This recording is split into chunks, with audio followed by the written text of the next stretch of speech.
Now we are. We are live, calling Chris Anderson in London. This is Chris Anderson in London, calling Rick Beyer in Chicago. I am here, Chris. How are you doing today? I'm doing well as can be expected here in lockdown London. How about you? Things in Chicago. Things in Chicago are good. I'm going to ask you to talk for a little bit because we're having a little bit of technical difficulty with our guest, and I'm just going to send him another copy of the link here. So Over to you, Chris.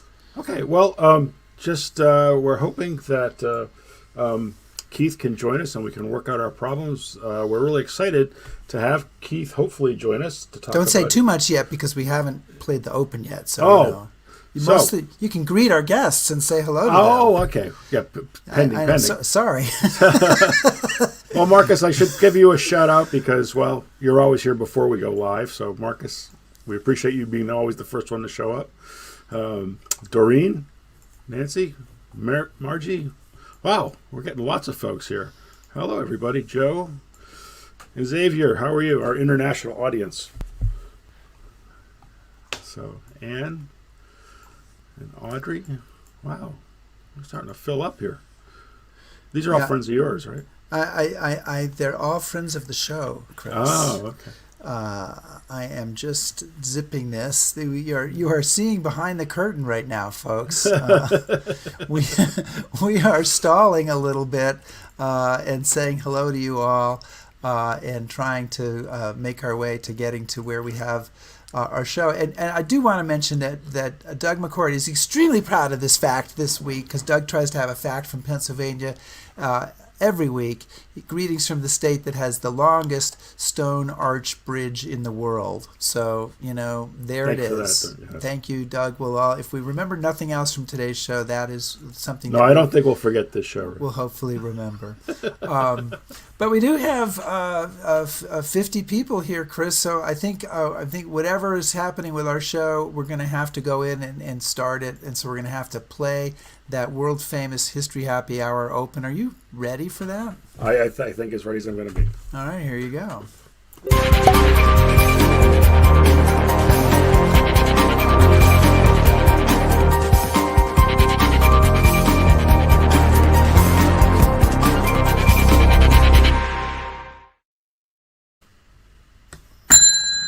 The bar is open. The bar is open. Welcome to History Happy Hour. I don't know if anybody's ever seen the actual bell. It's an actual bell. This is not a sound effect. And I do see that Keith Lowe is standing by in our very impressive virtual digital waiting room. So, Keith, we see you there, and we'll get to you in a moment. But Chris, why don't you set us up tee us up here with what our guest and topic are all about today? So, again, as I was saying, I'm very excited to talk with Keith Lowe tonight. Back in 2018, I read a book called The Fear and the Freedom. Now, as some of you probably have guessed, I read a lot of books. No. You're opening the show with lies like this? I know. Fake news? I know. But they can kind of sweep over you, and you can kind of lose track of what you read and when you read it and what they said. But when I read The Fear and the Freedom, it just caused me to just stop. And it just really stuck with me. A fantastic book that talked about the legacy of the war. And the thing that I liked so much about it is it really caused you to think. And I remembered the book. I recommended it to everybody that I could. And then I was sitting here in London during lockdown, and I got the blurb for the Chelsea History Festival. And I saw that Keith was speaking about his new book, Prisoners of History. So I attended the lecture, and it was fantastic. And read the book. And again, it just caused me to stop in my tracks. It really gives you a lot of food for thought. It challenges you, causes you to think. Obviously, Sir Max Hastings was very impressed with my thoughts on the book, so he called the book inspired. And the review committee at the Times and the Sunday Times also knew that I thought very highly of it because they gave it its best book of 2020. Wow. So it's an amazing book. So welcome, Keith Lowe, to History Happy Hour. How are you? Hey! I'm a little bit stressed trying to get my internet to work. Yeah. It Welcome seems to be working for the moment. Welcome to the club. We're very happy to see you, Keith. We almost had simultaneous mutual heart attacks. But all is well, and we're so glad you are here. So, Chris, again, I'll leave it to you to start off the questioning of our guest today. And I should just mention, by the way, that this is the reason that this book has two covers is that the one is for the UK and one is for the US, and I'll leave it to you all to guess which one is which.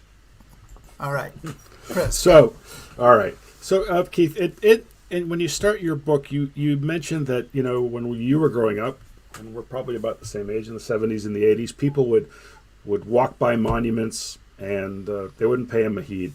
And, they were there, no big thing, no controversy. But now it seems you can't put up a monument or take down a monument or talk about a monument without there being angst and anger and controversy and debate. And I was wondering what's happened in that intervening time, that's 20 or 30 years, to make these things such centers of controversy? Well, that's a very good question, and I'm not sure if I know the answer, to be honest. I mean, like you said, there was even a theory, if you want to go into sort of academic theories about these things, about monuments and what makes them so invisible. Why do people just walk past them without even noticing them? Yeah. And well, I mean, you saw the events of last year. That theory's gone out the window, hasn't it? Right. It's bizarre. I mean, I guess symbols are really important to us these days. Symbols of our values in society, and you can't get a better symbol of our values than a monument, can you? You have to boil down all your thoughts and emotions about history into just one image. Right. And that image is always going to be emotional in some way if you pay attention to it. Yeah. So I guess the difference is that now we're paying attention to them. So Keith, both Chris and I really enjoyed your book, and I echo his comments. It's a very thought-provoking book, and in the best possible way. And we were talking about it beforehand. It's a bit challenging to ask you about it because so many of our questions are sort of philosophical or broad. It's hard to know what order to ask them all in. But I want to start out. The book is called Prisoners of History, and it's about Second World War monuments and what they say about history and what they say about us. So you use this phrase, prisoners of history, several times in the book. Tell us, what that means, why that's the title, and give us sort of the overall idea behind this book. Okay. Well, I mean, there's a lot of layers to it. I like to ask as many questions at one time as possible. I mean, the first question in my mind is the word history. What does that mean? Because there are lots of different definitions of what people think of as history. You've got a sort of a kind of an academic way of looking at history, which is you take the evidence, you create an argument based on that evidence, and put forward a point of view based on evidence, and you try and make it as comprehensive as possible.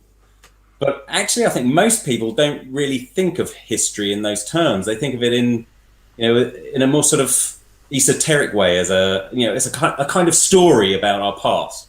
It's a story, memories of the past. It's a much broader idea than the sort of narrow academic one.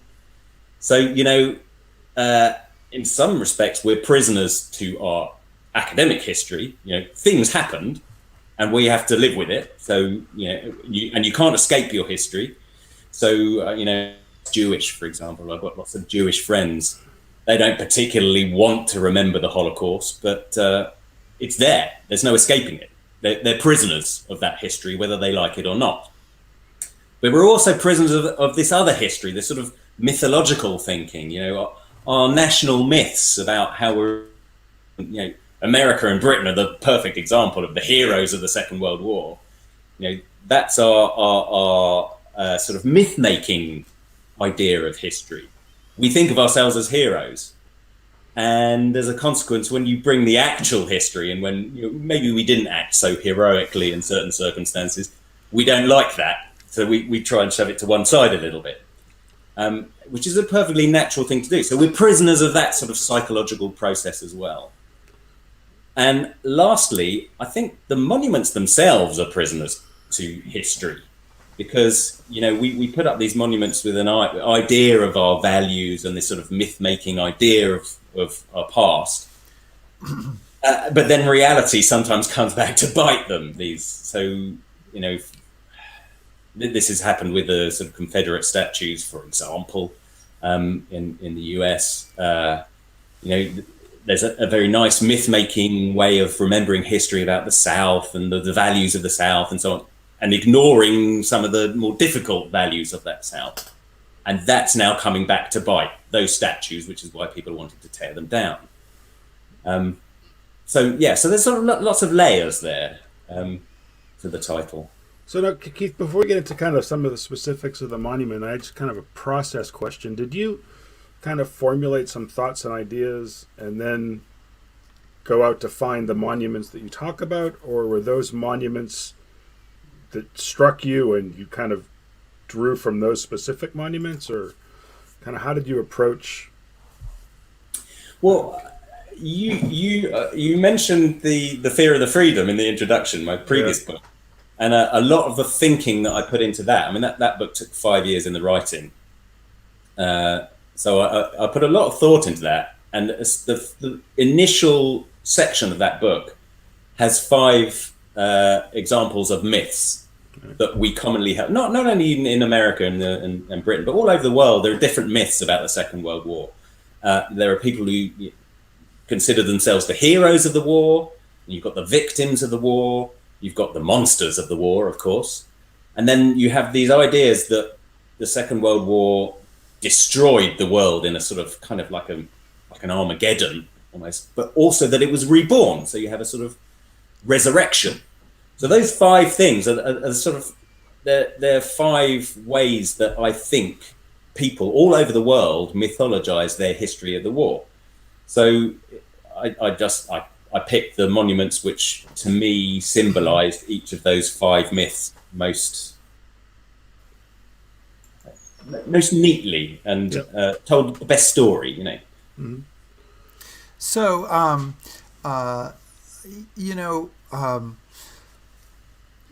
give us let's just to give people an example of this. Let's start with the first monument that you write about, because you write about 25. We're certainly not going to talk about all of them, but it's it's where you started, so it's probably a good place to start. It's in the section of your book you call Heroes, and by the way, you have a line that I loved that said, "Heroes are like rainbows; they are best viewed from afar."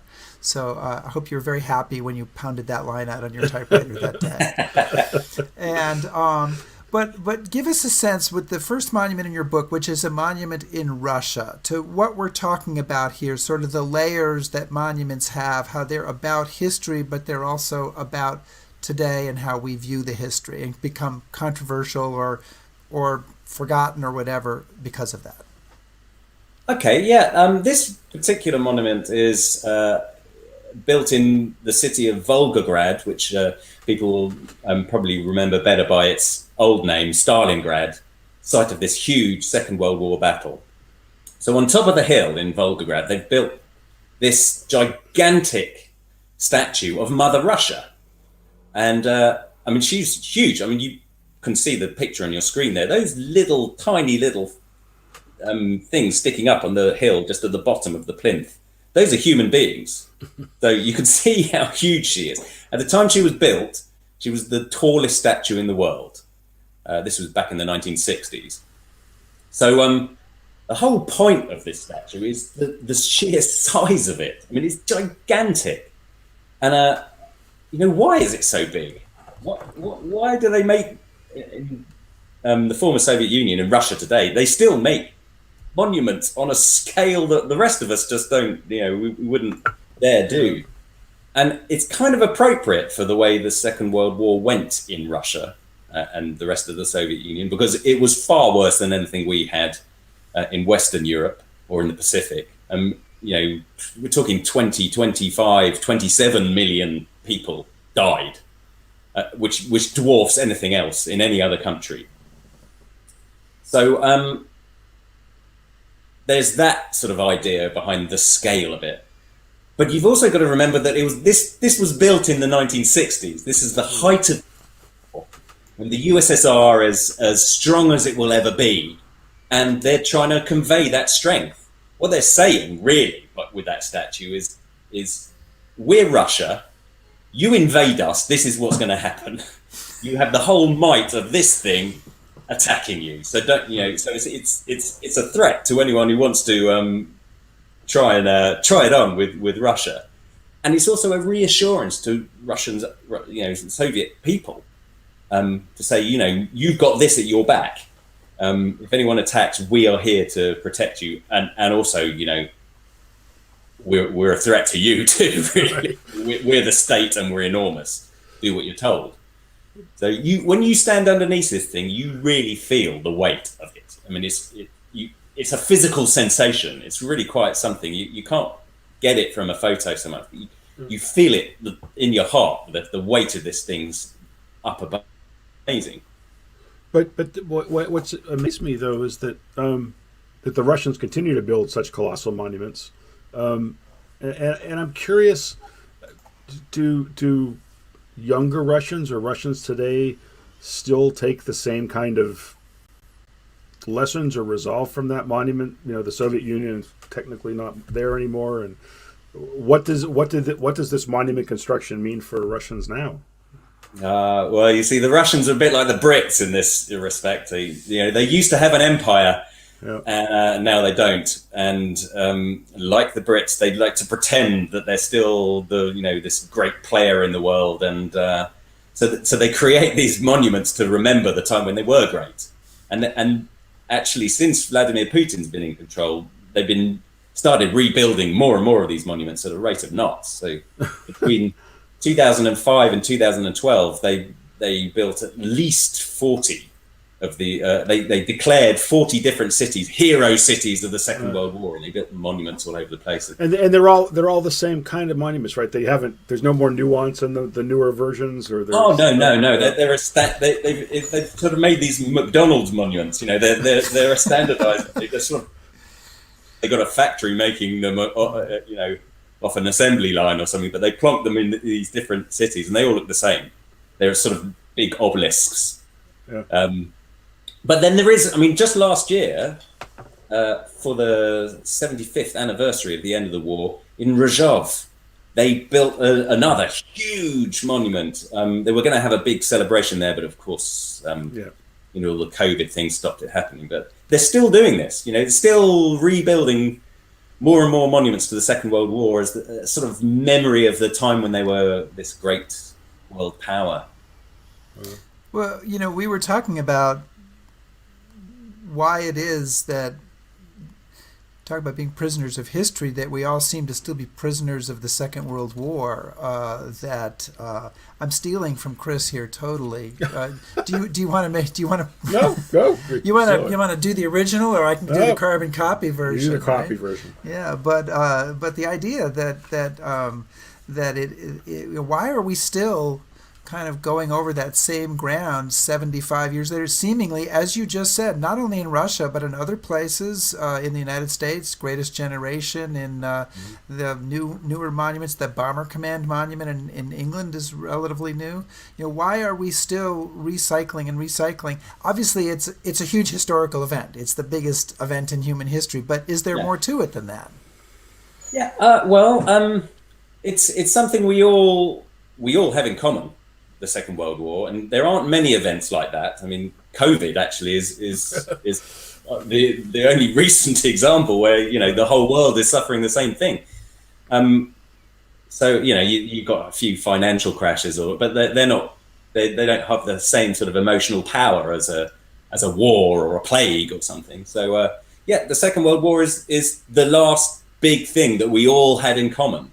So everybody understands what the Second World War is. And so they use this big symbol of our past and use it almost like a sort of screen upon which they project their ideas about how the world should be. So it doesn't matter whether you're from the right or from the left, whether you're, what religion you are, you can find a way to sort of project your ideas about the world onto this screen. That we just use it in that way.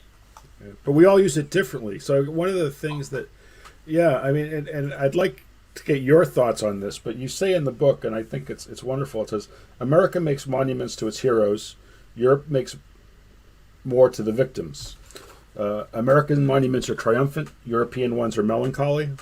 American monuments are idealistic, while European ones, occasionally at least, are more likely to be morally ambiguous.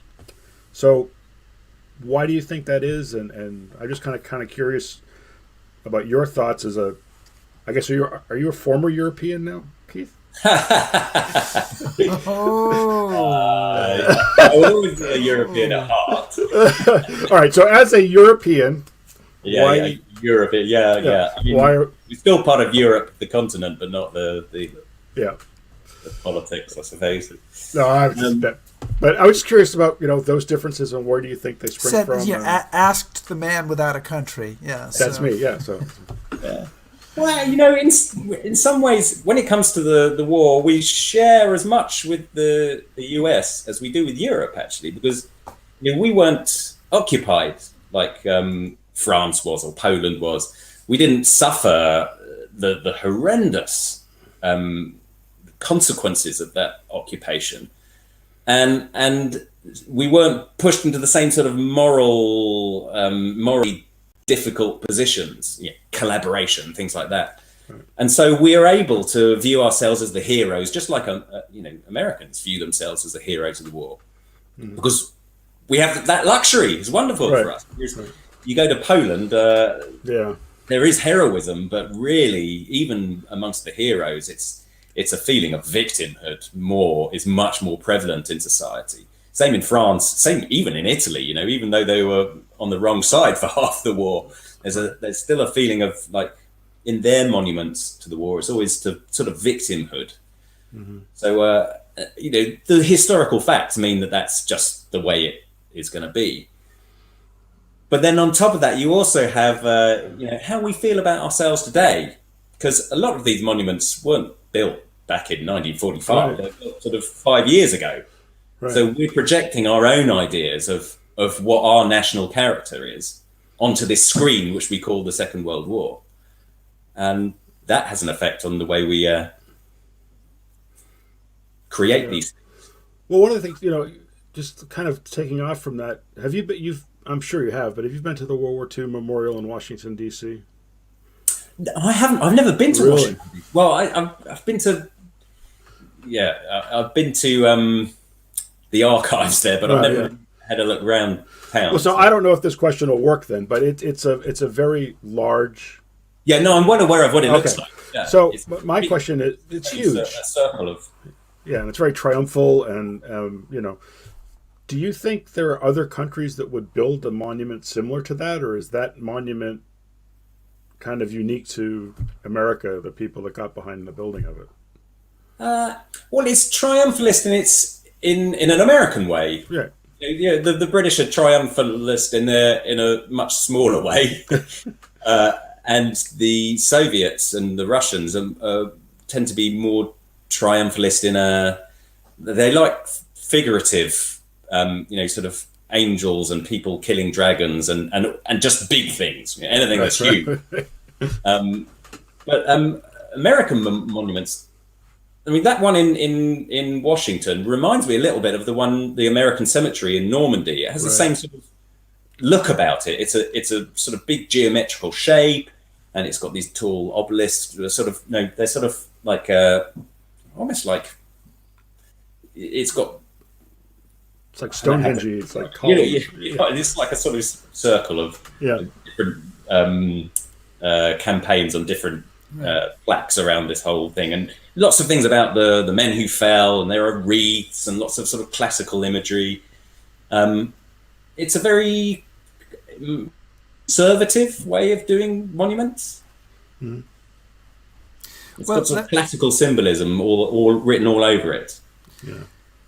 Let me follow up on Chris's question. We'll keep you on the hook here with Americans and American monuments in your heroes section, and you do have the Marine Corps monument is one of the ones that you wrote about in the book, And you talk a little bit about America's mythology of heroism as something that is different from other countries. And you wrote, Americans sometimes seem to regard their war heroes as if they were not human at all, but figures from legend or even saints.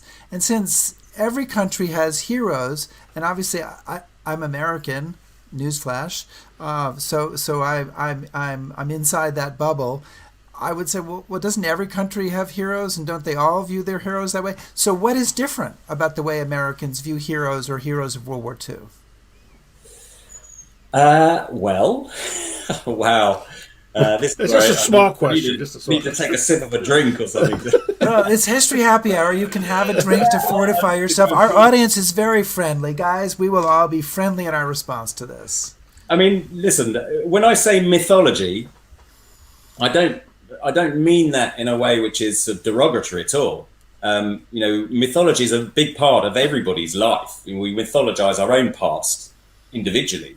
So it's not surprising we do it as a nation as well. And America does it no more than any other country. But America was in a position that no other country was in, both before the war, during the war, and after the war. So during the war, they didn't get invaded. So there was no moral compromise about collaboration or whatever. They were able to be the heroes. And, they came riding to the rescue of Europe. I mean, this is mythology, but it's also true. There's huge elements of truth in it.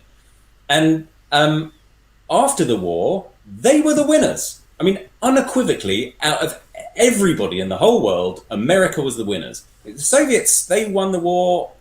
Really, they did most of the fighting, but they weren't the winners. They were in a mess after the thing was wrecked, the countryside was wrecked, their cities were destroyed.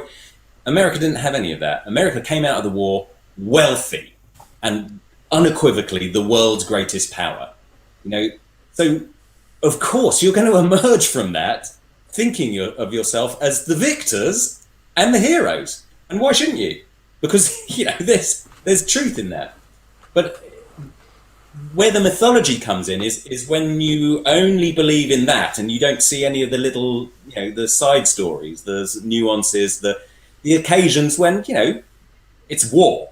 People don't always act well in war. And that, Americans also did bad things. Wait, so what? Actually, when it comes to that monument, that's when you can see elements of that in that monument. That's why I like that monument, the Iwo Jima Marine Corps one, because if you look at the guy at the front of that, he's driving a spike into Japanese soil. There's a sort of innate violence in that image. If you're looking at the front, the soldiers at the front of that, and you can see all their legs. Look at their legs; they're all absolutely parallel with one another. These are people working in unison. They're all working together. This is a symbol of unity. And the unity is to drive that into Japan. It's a sort of almost like a symbol of vengeance, if you like, for what America had to experience at Pearl Harbor. So I do like the fact that there is a bit of that darkness in that monument. But the reason why everybody loves it is because of the figures at the back of the monument. They're reaching up to the flag. They like that. On the Sistine Chapel, you got man reaching to God, right? Fingers and almost touching, and then but not quite because man can't reach God. It's the same with there. They're reaching up. They're trying to touch the flagpole and they can't quite reach it. They're not quite there.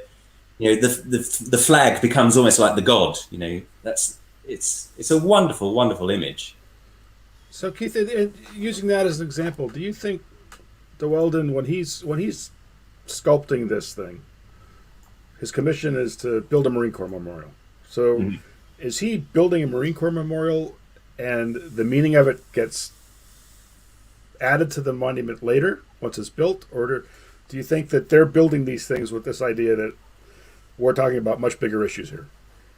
Well, no, I mean, that monument was a direct copy of a Joe Rosenthal photograph published in Life magazine And the reason why that photograph was so popular and so iconic was for all those reasons. You know, it's the flag. Look, we are spreading peace and freedom back throughout the Pacific. We are liberating people, and what's doing it? Well, it's what we're all reaching up to. It's the flag. It's the USA. This sort of not even the actual people who are doing it, but this concept of the USA. And you know, your concept of the USA is one of freedom and democracy and all these wonderful aspects of life, which you're giving back to the people of Asia. You know, so that's why that image was so famous in the first place. So then they made, you know, the monument just came after us. Copied the photo. It was simple as that. So I want to remind everybody that we're talking with author and historian Keith Lowe, who is the author of Prisoners of History, What Monuments to World War II Tell Us About Our History and Ourselves. We welcome your questions and, of course, your comments. There's actually a nice discussion going on and different people chiming in, and that's fabulous to have that kind of sidebar discussion. I want to bring in one question that a viewer has asked. Now I flipped away from that screen, so I have to come back and try to find it. And this is from Rob Musial. And Rob says, have you found that monuments work more to reflect the culture of the country where they are built, or do the monuments help shape the culture of the country where they are built? Good question. Good question, right? I would unequivocally come down on the first half of that sentence. They reflect the culture of the country where they're built. Not only of the country, actually, but also the times when they're built. You know, monuments are really, they're there as a symbol, and each different country has got a different idea of what the Second World War was. And if you want to boil down all your ideas of what the war was into a single image, that's a great way of getting straight into what a country thinks of its past. You've only got one image to boil everything down to. So wherever you go around the world, if you look at the World War II monuments, it will tell you a story about what these people think about themselves. So yeah, I think monuments are built to reflect the culture that they're in. Absolutely. So is it my turn, Rick, or your turn? It's always your turn, Chris. It's always mine. If you have to ask, you know the question is that it's your turn. That's why I asked. It's a routine, Keith. It's not funny. I don't consider it a comedy routine, but it is a routine. Okay. So now, moving on then. One of the things I'm always interested in is kind of the relationship between Britain and the United States and how we all view the past and history and what have you. And one of the things that has struck me is when I would travel to England, which I did quite a bit as a youngster, there was an awful lot of talk about the First World War. And when it came to World War II, they talked about the Battle of Britain, Dunkirk, and Monty in the Desert. But then it kind of dropped off from all the stuff in 1944, and then there's the end of the war.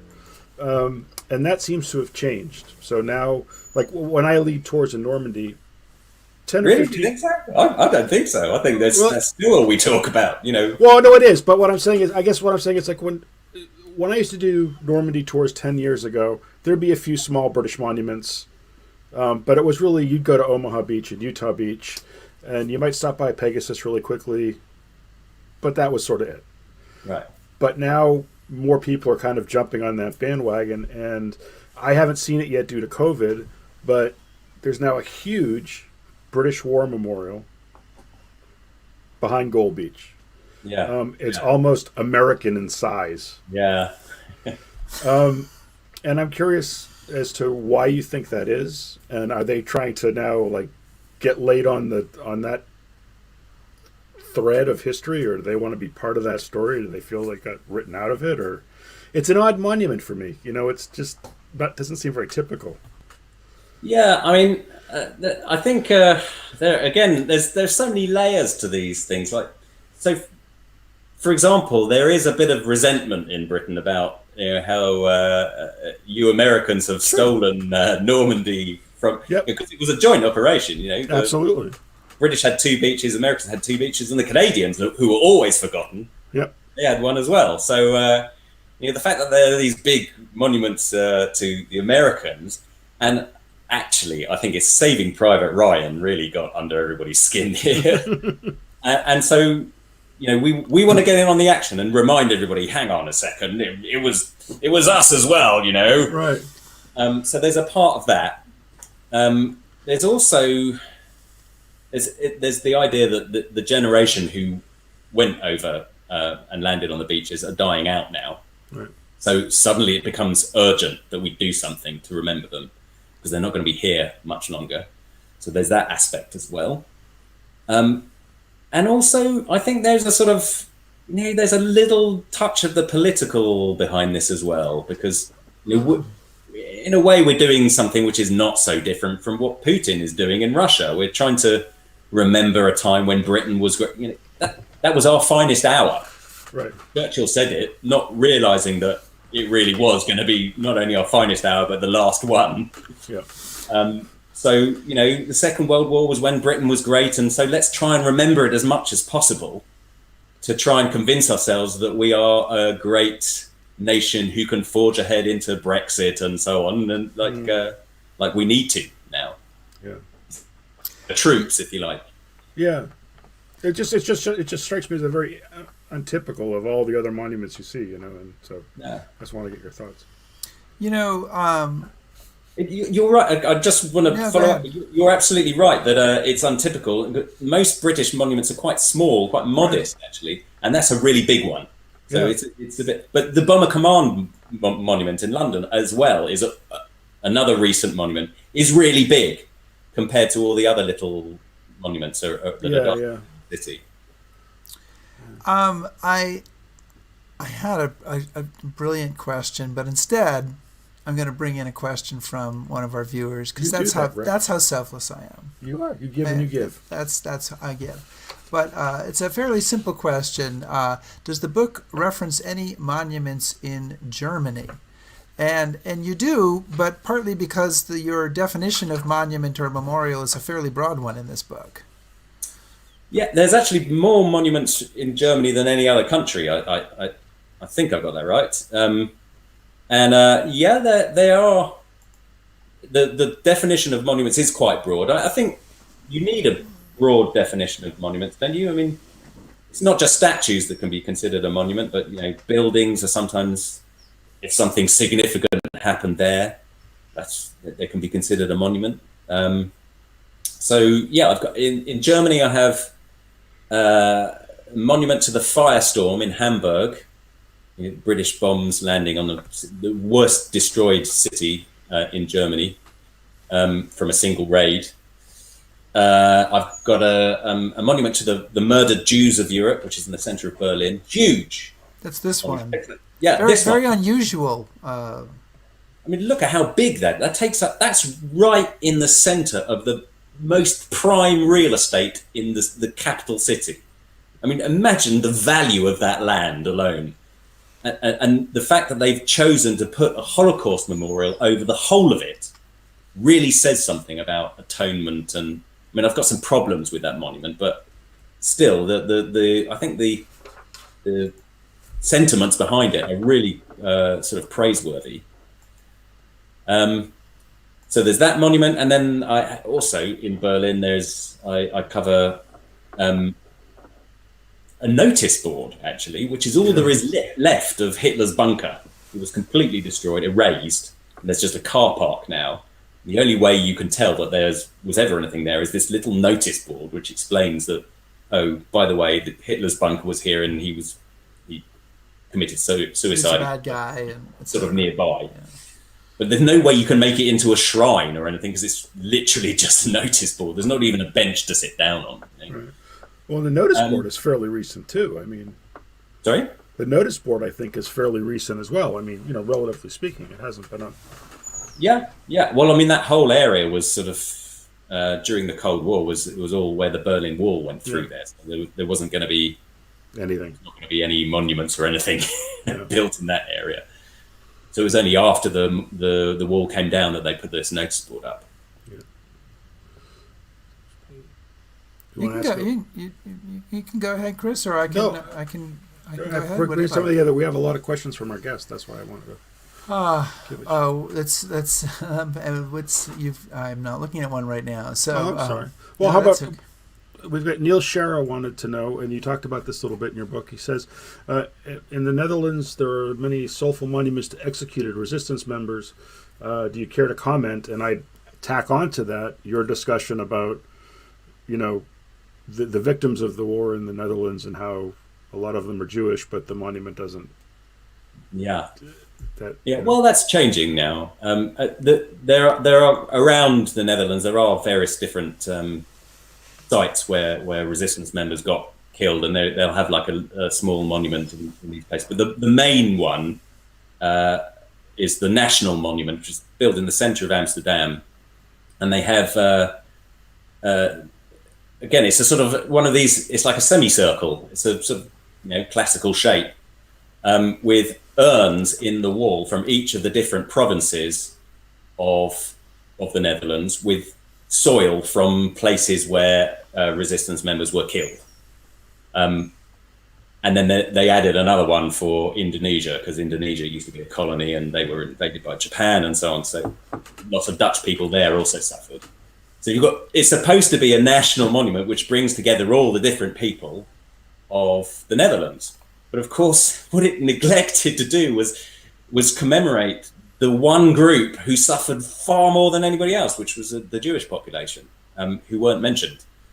And instead, on the front of this, there's a big pillar with a sculpture of the Netherlands in a crucifix. It's a very Christian monument. I mean, you standing in front of it, you'd be forgiven for thinking you were in the church or something. I mean, it's that obvious that it's a sort of Christian monument. Of course, that's not going to do it for the Jews who were killed. Right. So, as a consequence, the Netherlands has been playing catch up in recent years. There are now lots of monuments to the Jews, beginning with Anne Frank's house, of course, right. But lots of others around the same sort of area. To try and make up for this lack, Do you have a sense that people are trying to build monuments to catch up with how history is developing and people's attitudes towards events are happening? I mean, like you just said with the Netherlands, it's almost as if, they build this monument and then historiography and feeling and emotion moves on and they're like, oh, wait a minute, wait. And then you have another spate of monuments that... Yeah, absolutely. I mean, the Holocaust is a perfect example. There weren't really any big monuments to the Holocaust for years after the war. Jews themselves wanted to forget about it. And those who did want to commemorate it they also wanted to be the heroes of the war, so they tried to commemorate things like the Ghetto Uprising. We too fought against them. It wasn't just you guys. And it's only sort of in the sort of 70s, 80s and 90s onwards that this thing called the Holocaust, I mean, the Holocaust was always there, but it wasn't necessarily called the Holocaust, right. Suddenly becomes a thing that everybody wants to commemorate, this sort of idea of victimhood. I mean, massive victimhood, which people suddenly, a generation or two later, pick up on and say, hang on a sec, you guys might have been heroes, but really, look at what they did to you. Right. And look at what they did to us. So people started remembering stuff that they'd been blocking out for decades and started commemorating it. So all the big Holocaust memorials all start to come up in the 80s. And, that's really interesting, I think. Yeah. That it took that long. It seems to me that what I took from your book, I took a number of things, but one is that, your book is kind of a quest to face or look at people facing uncomfortable truths and how they deal with them. And in some cases, sort of digging those truths out of the monuments. And one of the points that you make is that monuments can remember things but they can also paper over things that we don't want to remember. At one point you said each tells a story and some try to hide more than they reveal. What's that about? And maybe you can give us an illustration. Well, this is where we go back to the mythology again. If there are lots of examples in the book, but let's stick with heroes for a second. If you want to think of yourself as a hero, when you've done something which is, morally dubious, that's uncomfortable. So you just pretend you didn't do that and carry on thinking of yourself as a hero. So if you look at the Bomber Command Monument in London, that's an example. Here we go, a picture of it. That's an example of, these guys are portrayed here as heroes. They're a bit like those old Soviet posters of a peasant staring off into the sunrise. Sort of with a heroic square jaw. These guys are doing the same thing. So they're presented to us as heroes, but actually, if you look around the rest of the monument, why are they heroes? The most important inscription on here says that it is dedicated to 55,000 men who died. They're being presented really as victims, surely. They were killed. There's nothing heroic about being killed. And then if you look at the stance of these people, they're not doing anything. That's the key, I think. These men are just standing there. They're not doing anything. If you look at the similar monument to the fighter pilots who fought in the Battle of Britain, which is down on the South Bank, that's a sculpture of men leaning forward, running. They're running towards the fight. They're men of action. But these guys, they're just standing there. And the reason why they're not shown doing anything is because what they actually did is a little bit difficult to justify. It was a necessary part of the war. They had to bomb Germany, but it's not pretty. You're killing civilians, essentially. It might be necessary, but you can't dress it up as something heroic and pretty. So best not just to don't mention it at all. And that's what they tried to do. And historians had to fight to get them to stick a little inscription somewhere out at the back, hidden away, saying that it's also dedicated to the civilians who died because of bombing. But you'll miss that if you go there and look around it. You can't see it unless you know where it is. So, Keith, one of the other things that I found really fascinating was your discussion of, speaking of these kind of morally difficult topics, and your subjects about monsters. You talk about I guess you'd call it a memorial or a site in Lithuania where they have all the pictures of the Soviet era, and they use humor to remember these events. And I'd like to get a little bit more on your thoughts about how you can use humor to kind of deal with these things. And and as a follow-on, can the Nazis be humorous? Is it? I don't know. What are your thoughts about it?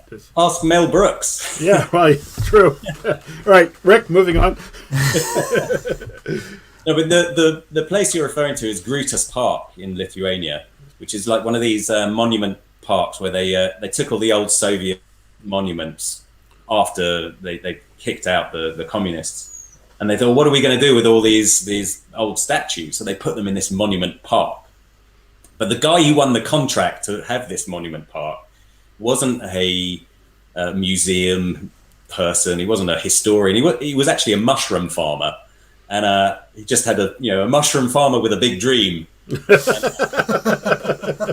He got all these monuments and he put them around his park. But he also wanted to make it a tourist attraction. So he thought, well, we'll also make it a zoo. So he built a zoo there as well, and then we've got to have something for the kids. So he's got there's a playground, and the kids climb on the climbing frames, and then they climb on the monuments, and there's a tank there, and they climb on that, and it's just this weird mix up of monuments, animals, and playgrounds for kids. So it sounds a bit kitsch, and it could be really awful, and lots of people in Lithuania hated it and wanted to take the contract away from him. In fact, they took him to court to try and take the contract away from him, but they couldn't find any loopholes to get to get them to give it back to the museum. But the reason why I really like it is because actually what you do is you take these busts of Lenin and Stalin and you put them in a field and then stick a whole load of llamas around them grazing. It's kind of great, these great figures of history who thought they were so heroic are now sharing a field with llamas. And it's wonderful. It takes away all that, respect that they used to have. And it's great. It really works well, I think. Along those lines, and you talk about some stuff similar to this. This isn't a question, but a comment from Robert Fry, who says that in Vienna, the city, when the Russians left, had to build a memorial statue to the Russian soldier. The statue was built, Russia left, and then they built a huge fountain in front that hid the memorial. And there is this sense, reading your book, people, we are in many countries, desperate to say, they will not be forgotten, such and such will not be forgotten, and put it in stone. But just the fact that we make a monument and write it in stone doesn't mean that it will still be liked, doesn't mean that the message will still get through, it doesn't mean it will accomplish the purpose that we want it to accomplish, does it? No, exactly. And it just goes to show that values change. The reason why that statue is still there is because it's written into the agreement. In order to get the Soviets to withdraw from Austria, they had to agree to... I think that's a good deal. We'll leave if you build a statue. Okay, statue, we'll build it. Yeah. So, but, it's also a good solution to... if this was happening in 2020, that statue of a Russian soldier would have been torn down and so on. And actually in Poland, all of the statues of Russian soldiers and Russian friendship and so on have been torn down by an act of government. They have removed them all. So in some countries, they have done exactly what's happening in America, but with Second World War monuments. But what the Austrians have done shows you another possible way of dealing with it, which is rather than take it down, you can build something in front of it. You could build something next to it, which accuses the first one. So I've given an example in the book of a Hungarian monument where they've done exactly that. They've built, local people came and brought a whole load of their own artifacts and put them in front of the monument they didn't agree with to show the other side of the story. And those are much more moving than the actual monument itself, and it completely undermines the story, the official story of the monument. Oh, interesting. So, you can do all kinds of things to a monument, not only tear them down. There are other ways around it. Keith, So ridicule, the thing we said before about Lithuania, ridiculing them is a perfect thing. You disagree with it now. From times have moved on. If they're really bad, you can tear the statue down, sure. Or you can do something to ridicule it and make fun of it and show that you can respect the history of it, but you don't agree with the values of it. So you can do things like that. Speaking of monuments, when I was reading your section that dealt with the Holocaust, and I guess in dealing with the Holocaust in Auschwitz, that's such I don't have any words for it, but terrible thing. It's difficult, and so memorials are going to be difficult. But when I lead trips to Poland, we go to Auschwitz, and you'll see these groups of Jewish high school kids, and they make these pilgrimages every year, and they spend 2 weeks, and all they do is go to concentration camps and death camps and Holocaust museums, and they don't do cultural exchanges. They don't visit Polish art museums or go for a Polish dinner. And so a question I ask myself when I see these kids, and they all look just depressed, and some of them are breaking down, is there too much? I mean, can you reach a point where you've over-memorialize it, for lack of a better way of describing it? Look, it can't, for a teenager, that's a pretty heavy burden to carry, isn't it? It's hard enough for the rest of us, but for a teenager, it's 3 generations down. It's quite hard. And I used the Holocaust as an example, but it could be any series of monuments. It doesn't have to be. I was like, can we just have too much? Can we just? Without a little light relief, it can. Of course, it can be too much. Like I said, it's a heavy burden to carry, all that weight of victimhood. And actually, it's the same for German teenagers wandering. You wander around Berlin. When I took my daughter with me, poor girl, traveling around Berlin. We went to one Second World War memorial, to a atrocity site, to a museum about the war. So that, at the end of a weekend, she's, God, can we just do something which isn't to do with the war?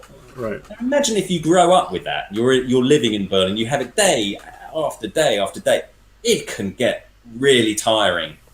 And I sort of admire their stamina in Germany for carrying on with this, you know, because what a burden to have, and yet they don't shirk it. They carry on, and it's the same for those Israeli teenagers. They're obliged to carry this because they have to. It's just the history of their families, their nation, their people. There's no avoiding it. You've got to learn from an early age that that's a burden you have to carry, and it's tough. Yeah. Well, I would say, Keith, that your book can be taken a number of ways. It's a thoughtful rumination on what's going on when people try to commemorate. It's also, you could take it as a guidebook and say, here's 25 great places to see. There's someone creeping into the kitchen behind you, Keith. Watch out. Watch out. Oh, my God. Okay, you're safe. I'm sorry, I shouldn't have done that, but I couldn't help it. But it also struck me as a challenge. It struck me as a challenge to myself. The next time I'm leading a tour or going on a tour and looking at monuments, it struck me as a challenge to our viewers and all tourists, history tourists who go out there, to say, look beyond the words on the monument. Look beyond what's there for what's more that you can interpret and see. And that's what I thought was great about it. And thank you. I mean, I like to think, every monument's got a headline, but if you read below the headline, or actually, to use another metaphor, if you look behind, so take, for example, that gigantic statue you showed before of the Mother Russia holding her sword. Yeah, this one. That statue is about, she's beckoning to the armies to come and fight for her, and she's going to go forward with her sword and defeat the enemy. But if you actually walk round the back of that hill to where she's beckoning to, you find a cemetery, and those are the people she's effectively beckoning to the dead. All the people who came to fight for her are all buried. They're all dead. Hundreds of thousands of them in that place alone. So, if you look behind the monument at what else is going on, there's an interesting story to be told. There's always another story. Well, Keith, thank you so much. What a great hour this has been that has gone by so fast, and we really appreciate it. And I want to mention again that your book, that both Chris and I really found excellent and thought-provoking, and we know Max Hastings liked it too. Prisoners of History, What Monuments to World War II Tell Us About Our History and Ourselves. Highly recommended. And thank you so much for joining us. Thank you very much for having me. All right. Well, hang on, and we'll chat with you a moment when we're done. But hang on there, and thank you so much. And Chris, we made it. We didn't have a heart attack. We got through. We had a lot of interesting comments from people, and a lot of them weren't questions, or they were not quite questions that we could bring into the conversation. But really appreciate the conversation that went on there, and hope you guys all found this as thought-provoking as we did. Yes. Stay safe, everybody. Thank you so much. Be well. And I got to find the open here, Chris. I'm still a little discombobulated. So say it again.